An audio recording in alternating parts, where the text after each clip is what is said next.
Hi friends, मेरा नाम मनीष कुमार। मेरे यूट्यूब चैनल मनीष लर्निंग में आपका स्वागत है। दोस्तों, आशा करता हूँ आप लोग अच्छे होंगे। आइए हम लोग जानते हैं कस्टडी में मौत की जांच की प्रक्रिया क्या होती है। कानूनी द्वारा शासित एक साक्ष्य समाज में कस्टडी में मौत सबसे बुरे अपराधों में से एक है। जब एक पुलिसकर्मी किसी नागरिक को गिरफ्तार करता है, तब क्या उस जीवन के मौलिक अधिकार समाप्त हो जाते हैं? क्या नागरिकों के जीवन अधिकार को उसकी गिरफ्तारी के बाद निलंबित किया जा सकता है? वास्तव में सवालों का जवाब ठोस तरीके से नहीं होना चाहिए। आइए देखते हैं दोस्तों। D K. Vasuram Supreme Court West Bengal AIR 1997 ऐसी 610 के मामले में एक हिरासत में मौत यातना के मामले में स्वतंत्र जांच कम से कम प्रारंभिक चरणों में एक बड़ी समस्या रही है। कारण यह तथ्य है कि पुलिस को खुद अपने ही खिलाफ जांच करने के लिए कहा जाता है। उच्चतम न्यायालय ने के पुलिस आपसी भाईचारे पर टिप्पणी कर चुका है, जो हिरासत में हुई हिंसा के मामले में परिणामदायी जांच में बाधा बनाती है। पुलिस अत्याचार या हिरासत में मौत के मामले में शायद ही कभी कभी पुलिस कर्मियों की लिप्तता का सीधा देख सकने योग्य सबूत उपलब्ध होगा। आमतौर पर केवल पुलिस अधिकारी ही करे होगा जो उस परिस्थिति में समझा जा सकता है उसके किसी व्यक्ति की अपनी हिरासत में मौत हुई है। भाईचारे के संबंधों के बंधे होने के नाते यह अज्ञात नहीं है कि पुलिसकर्मी चुप रहना पसंद करते हैं और यह प्राय अपने सहयोगियों से बचाने के लिए सच्चाई से हट जाते हैं। राज्य मंत्री बनाम श्याम सुंदर द्विवेदी 1997 का मामला एक कई मामलों में जांच के बाद CBI का विशेष जांच टीमों जैसी स्वतंत्र एजेंसियों की सौंपी दी जाती हैं।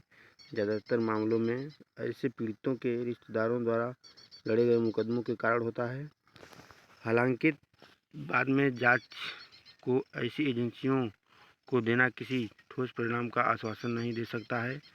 अगर सबूत जुटाने के शुरुआती महत्वपूर्ण चरणों में, जैसे कि पोस्टमार्टम, पूछताछ आदि, हेरफेर की गई है।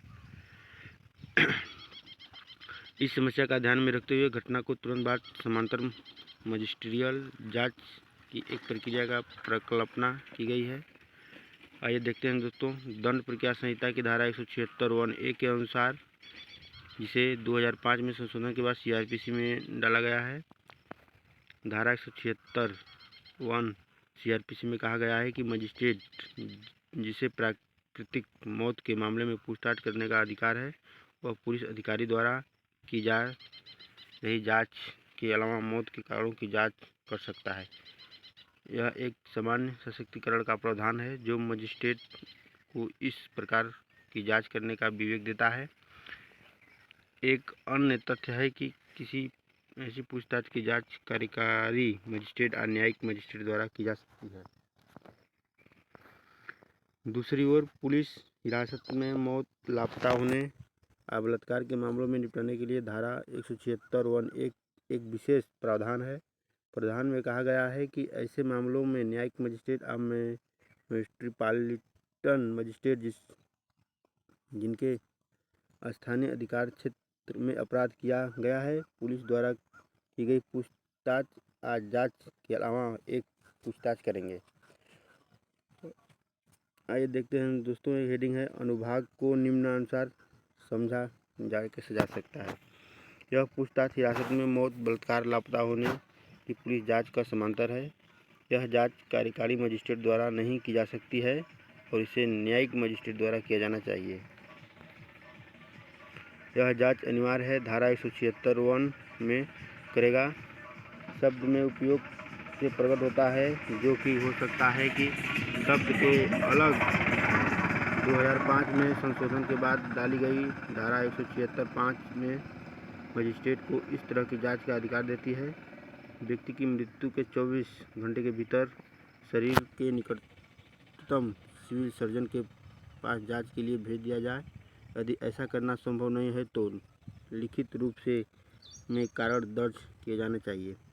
1994 में विधि आयोग के हिरासत में हिंसा के मामले में दोषी सिद्ध होने की बेहद खराब दर पर गैर करते हुए अपनी 152वीं रिपोर्ट में धारा 176(1)(a) और 176(5) में सम्मिलित करने की सिफारिश की गई थी। उन्हें एक दशक बाद 2005 के संशोधन के रूप में डाल दिया गया है। आयोग ने राष्ट्रीय मानवाधिकार आयोग के मजिस्ट्रियल जांच के लिए निर्देशानुसार भी जारी किए गए हैं, जिनके अनुसार निम्नलिखित पहलुओं में शामिल करना चाहिए। आइए दोस्तों हेडिंग देखते हैं, मौत के हालात क्या है। घटनाओं का तरीका और उनका घटनाओं का क्रमवार ब्यौरा जिनकी वजह से मौत हुई है। मौत का कारण, मौत के लिए जिम्मेदार कोई व्यक्ति, पूछताछ, आने वाली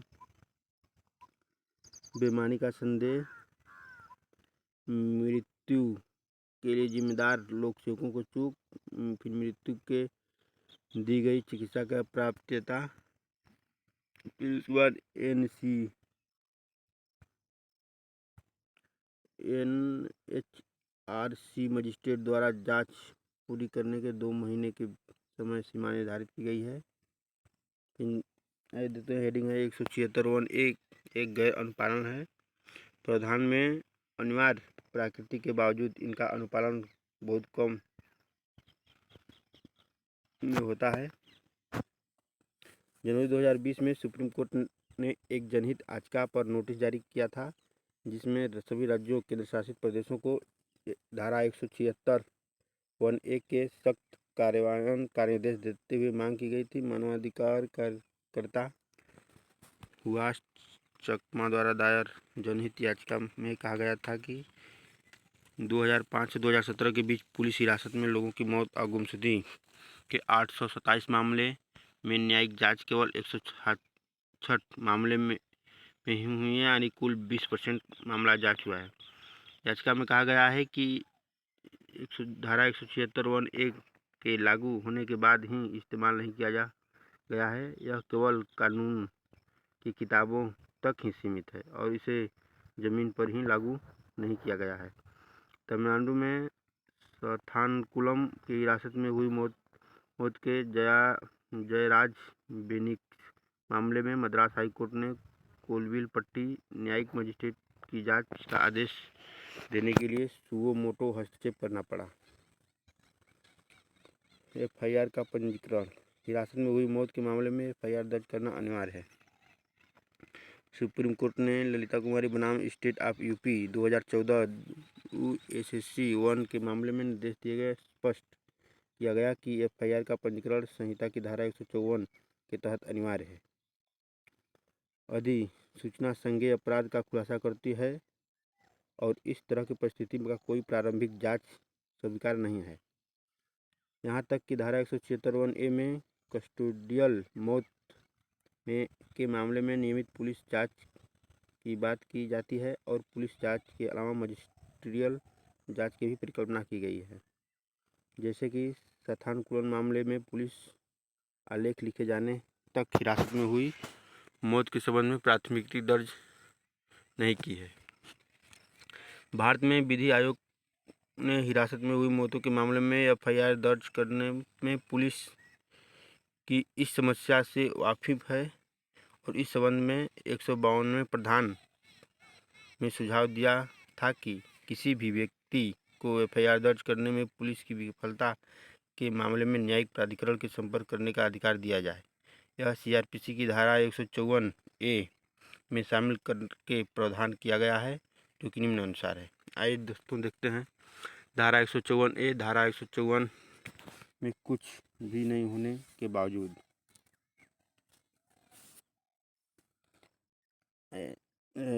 पहला नंबर है, कोई भी व्यक्ति लीगल एड सेंटर INGO या कोई दोस्त या रिश्तेदार सहित किसी पुलिस थाने प्रभारी अधिकारी की ओर से कस्टोडियल अपराधों से संबंधित मामलों में उपधारा 1 में निर्दिष्ट अधिकारी के रिकॉर्ड में दर्ज करने से इनकार किए जाने से दुखी होकर इस तरह की जानकारी देने वाली एक याचिका दायर कर सकता है।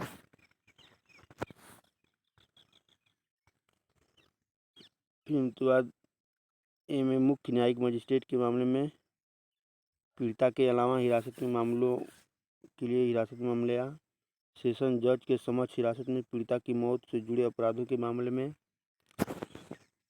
मुख्य न्यायिक मजिस्ट्रेट सेशन जज अगर प्राथमिक जांच के बाद संतुष्ट है तो प्रथम दृष्टया एक केस तो खुद शिकायत की जांच कर सकते हैं या किसी भी न्यायिक मजिस्ट्रेट या अतिरिक्त सत्र न्यायाधीश को जैसे कि मामला हो जांच का निर्देश दे सकते हैं और उसके बाद अदालत और मंत्रालयिक अधिकारी को निर्देश दिया गया कि वह अपराध के संबंध में सक्षम अदालत को शिकायत कर सके। तीसरा नंबर हेडिंग उपधारा 2 के तहत की गई शिकायत दंड प्रक्रिया संहिता की धारा 190 में निहित किसी भी जांच के किसी भी चीज़ के बावजूद सक्षम न्यायालय अपराध का संज्ञान लेगा और उसी का ट्रायल करेगा। हेडिंग नंबर 4 मुख्य न्यायिक मजिस्ट्रेट या सेशन जज किसी भी लोक सेवक प्राधिकरण आ सहायक प्राप्त कर सकते हैं क्योंकि वे उपधारा 2 के तहत जांच करने का उपयुक्त हो सकते हैं। भारत में विधि आयोग की सिफारिशों का पालन करते हुए इस प्रावधान को शामिल करने से पीड़ित व्यक्ति या किसी जन सहयोगी पक्ष के कहने पर न्यायिक हस्तक्षेप में एफआईआर दर्ज करने में देरी की समस्या का समाधान होगा। मानवाधिकार आयोग को सूचना राष्ट्रीय मानवाधिकार ने 1993 में सामान्य निर्देश जारी किए थे कि हिरासत में मृत्यु होने के 24 घंटे के भीतर आयोग को इसके बारे में सूचना दे देनी चाहिए। टना के 2 महीने के भीतर पोस्टमार्टम वीडियोग्राफर मजिस्ट्रियल जांच रिपोर्ट सहित सभी रिपोर्ट भेजी जानी चाहिए। पोस्टमार्टम कार्रवाई के वीडियो रिकॉर्ड और फोटोग्राफर का निर्देश एनएचआरसी के सभी राज्यों को कस्टोडियल मौतों के मामले में पोस्टमार्टम वीडियोग्राफर करने का और आयोग को कैसेट भेजने के दिशा निर्देश जारी किए गए हैं। पोस्टमार्टम की वीडियोग्राफी और वीडियोग्राफी इस प्रकार होनी चाहिए। पहला नंबर हेडिंग पोस्टमार्टम के विस्तृत निष्कर्षों को दर्ज किया जाए, विशेष रूप से चोट हिंसा के निशान को जो हिरासत में यातना का सुझाव दे सकते हैं। वीडियोग्राफिक साक्ष्यों द्वारा पोस्टमार्टम प्रशिक्षण पोस्टमार्टम रिपोर्ट में दर्ज के निष्कर्षों को पुष्टि किया जाए ताकि किसी भी अनुचित प्रभाव या सामग्री की जानकारी के छुपाने का पता लगाया जा सके। तीसरा नंबर हेडिंग यदि आवश्यक हो तो बाद में पोस्टमार्टम रिपोर्ट की एक स्वतंत्र समीक्षा की जाए। आयोग ने राज्यों की राय क्षेत्र विशेषज्ञों के साथ चर्चा करने के यूएन मॉडल ऑटोप्सी प्रोटोकॉल को ध्यान में रखते हुए हिरासत में मृत्यु के मामले में एक मॉडल ऑटोप्सी फॉर्म तैयार किया है। क्या कस्टोडियल टॉर्चर के आरोपी पुलिस अधिकारियों पर मुकदमा चलाने के लिए धारा 197 सीआरपीसी के तहत मंजूरी की जरूरत है? सुप्रीम कोर्ट ने देवेंद्र सिंह और अन्य बनाम पंजाब राज्य श्री थ्रो सीबीआई के मामले में कहा कि धारा 197 सीआरपीसी के तहत मंजूरी के संरक्षण उन अपराधों के लिए उपलब्ध नहीं है जिनका अधिकारित कर्तव्यों से कोई संबंध नहीं है। इस मामले में न्यायमूर्ति श्री गोपालागोंडा और अरुण मिश्रा की एक पीठ ने कहा कि फर्जी मुठभेड़ और हिरासत में यातना के मामले में मुकदमा चलाने के लिए अभियोजन के लिए मंजूरी आवश्यक नहीं है। पीठ ने कहा मंजूरी का संरक्षण एक ईमानदार अधिकारी को अपने कर्तव्य को ईमानदारी से निभाने और सार्वजनिक कर्तव्य को पूरा करने की उसकी क्षमता के लिए एक आश्वासन है। शीर्ष अदालत ने कहा कि लोक सेवक को आपराधिक गतिविधियों में लिप्त होने का अधिकार नहीं है और यह कि धारा 197 सीआरपीसी के तहत संरक्षण संकीर्ण रूप से प्रतिबंधित तरीके से होना है।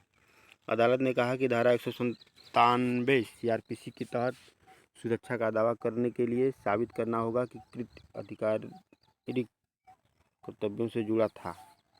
भारत में विधि आयोग ने इस तथ्य पर ध्यान दिया कि कस्टोडियल टॉर्चर के कई मामलों में आरोपी अधिकारियों द्वारा धारा 197 सीआरपीसी के तहत मंजूरी की आवश्यकता का मामला उठाया गया है, जिसके बाद उपयुक्त धारा में स्पष्टीकरण डालने की सिफारिश की गई है।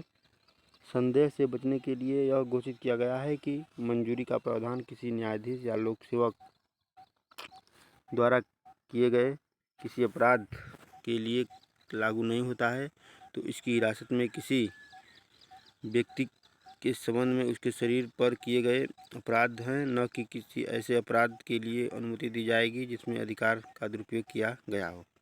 आई होप आप लोग को वीडियो बहुत अच्छा लगा होगा। तो दोस्तों लाइक और सब्सक्राइब करिएगा मेरे यूट्यूब चैनल को। जय हिंद, जय भारत।